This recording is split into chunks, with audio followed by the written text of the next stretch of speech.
to go through another struggle. That's right. That's right. See, y'all may be there. Well, God, I'm not going to be the one that God discovered it from. I'm going to be okay. Lord, I learned my lesson. I know what you had for me. I dug for a while till I found out what God wanted to tell me through the struggle. Some of y'all need to dig and say, Lord, why did I go through this? Amen, amen. Why did I go through this? Why are my kids losing their doggone minds? Our kids going nuts. And Lord, why are they doing this? Am I supposed to learn something from it? That's right. What am I learning from it? Lord, why is my husband going crazy? Why is my wife going crazy? What's going on in my life that you want to teach me? Because trust me, it's all about you. That's right. It's all about you. If God controls it, if God is the orchestrator of your life, then he's trying to tell you something. That's right. And so I'm getting to my message now. I said, Lord, I was looking at all these people suffering through all these storms. And how many of y'all know that snowstorm was not a good storm for those people who went through the first storm? Yeah. See, some of y'all, God has been so gracious. We got through the first storm so well, we didn't understand what the second storm was. Understand, if God saved us from the first storm, so the second storm had no effect. Amen. Oh, somebody list that all together. If God takes you through each storm, you should be victorious after each storm. The next storm ain't going to hurt you as much as it hurt other people. God protected us so well. I laughed all week because I was like, Lord, I don't want to be laughing in a funny way, but it's exciting to see that the penthouses didn't have power, but the projects did. That's right. I'm excited about that. The one that people put their nose up, Mr. 47% was probably talking about the people in the projects.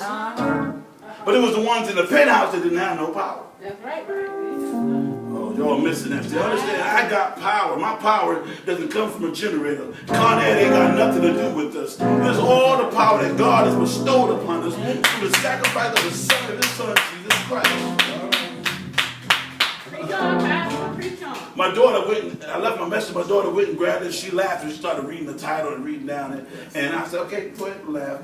I don't care, because I said, you need to stay at church because this message is going to be quick, but it's going to be powerful. There's a man from WWE, formerly WWF, a 10-time champion by the name of John Cena. He has a catchphrase. My grandson loves this. He walks up to me and he goes like this: "You can't see me." He said, "What? You can't see me?" My grandson used to run around the house. "Grandpa, you can't see me." I thought, what the world is? So this big man is on TV saying, "You can't see me." John Cena's a 10-time champion, and he goes around the wrestling, and that's how he comes out to the mat. And I said, "Well, what is he talking about?" So as God began to speak to me about something, he said, it doesn't mean that he's invisible. It doesn't mean that he disappears in a puff of smoke. What John is saying, there's something inside of me. There's something that makes me who I am. You can't see it. You don't see the power that resides in my spirit. You don't understand what you see on the surface, but there's something beneath the surface. All right? There's something a little bit deeper. You can't see me. You don't know how victorious I am on the inside. God said, the spirit that I have given into your life, you are greater than anything in the world. Woo! The Bible says, I am more than a conqueror. I'm more than a conqueror. I'm an overcomer. Greater is he that is in me than he that is in the world. The word says, 1 John 4:4, ye are of God. And that's so important. Know who you belong to. Amen. I'm not a Democrat. I'm not a Republican, but I sure am a Christian. Amen. I'm of God. I may have lost somebody in the room because y'all been voting, but I'm here to tell you, I don't care who gets elected. If I have God, I'm going to be all right. Amen. Oh, I'm not telling you that you shouldn't participate. You had better participate in your electoral system, because people died specifically of our ancestry, died to give us the right to vote. So you should participate in voting. But I want you to understand, the way it turned out made some of y'all happy, but it would have the other way. Sam would have still been okay. Wow. Because I know who I belong to. Amen. Paul says, ye are of God.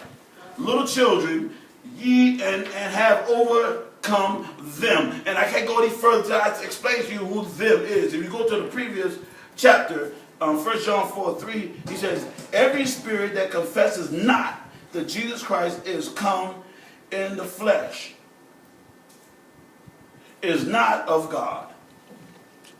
Any spirit that is contrary, That's right. come on, to the spirit of Jesus is not of God. So he says, you have overcome anything that's contrary to the spirit of God. You have overcome them, because greater is he that is in you than he that is in the world. The world can't see what's in you.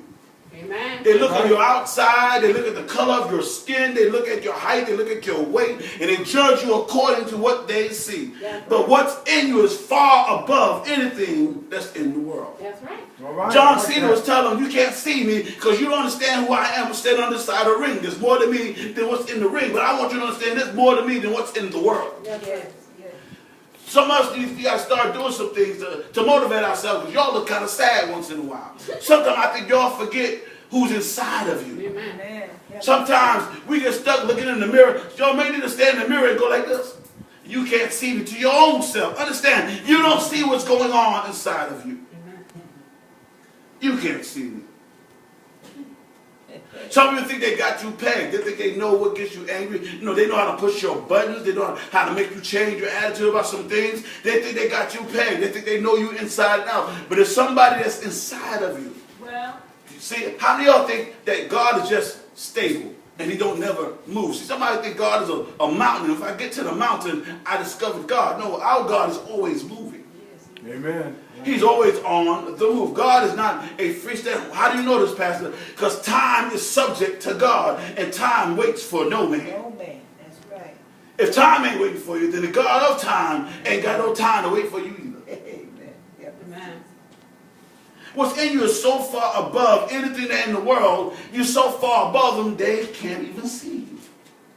They can't perceive you. They have no color. They don't know why that when you're sick, you're well.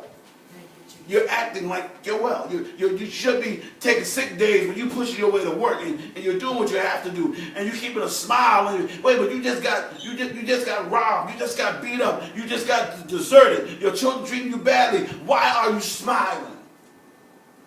Because you can't see me. You don't understand. What you see in front of you is not all there is to me. There's greater is he that is in me than he that is in the world. Your people at your work, they think they got you pegged. Your boss think he can treat you anyway. I have some people, and I told Kim a story.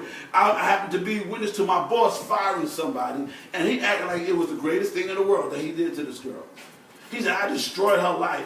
I fired her. I messed her up. She's going to go home and cry. And he called her names. And I'm like, how in the world do you get pleasure out of this? So he's getting pleasure from what he thought was destroying somebody's life. Mister, you're not destroying my life because you don't have control of what the Bible tells me very clearly. Don't be fearful of the first step. Well, I'm going to get a little deep real quick for you, because understand, we all have to die. That's right. Amen. That's right. And some Christians are so scared to die, and they say, I just want to be in the first rapture.